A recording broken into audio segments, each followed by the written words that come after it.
ഇന്നത്തെ നമ്മുടെ വ്യവസായ മന്ത്രി, പറയാതിരിക്കാൻ നിവൃത്തിയില്ല, അദ്ദേഹം ഏതൊരു കാര്യം അദ്ദേഹത്തോട് പറഞ്ഞു കഴിഞ്ഞാലും അതിനൊരു പരിഹാരം അദ്ദേഹം ഉണ്ടാക്കി തരുന്നുണ്ട്.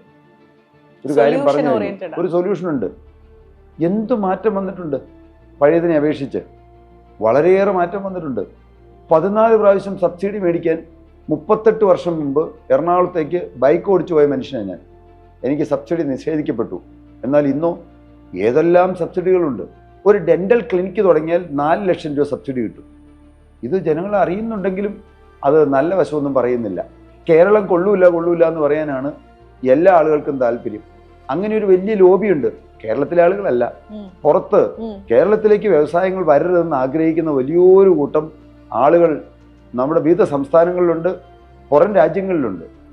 കേരളം ചീത്തയാണെന്ന് ഞാൻ എങ്ങനെ പറയാൻ കഴിയും? എൻ്റെ കേരളം എങ്ങനെയും ഉയരണം എന്നല്ലേ ഞാൻ ആഗ്രഹിക്കേണ്ടത്. ഏതെങ്കിലും പോരായ്മകളുണ്ടെങ്കിൽ അതെടുത്ത് പൊക്കി പറയാതെ നന്മകളുള്ളത് കണ്ടിട്ട് അതൊന്ന് ഉറക്കെ പറയാൻ തുടങ്ങിയാൽ എത്രയോ വ്യവസായികൾ ഇങ്ങോട്ട് വരും.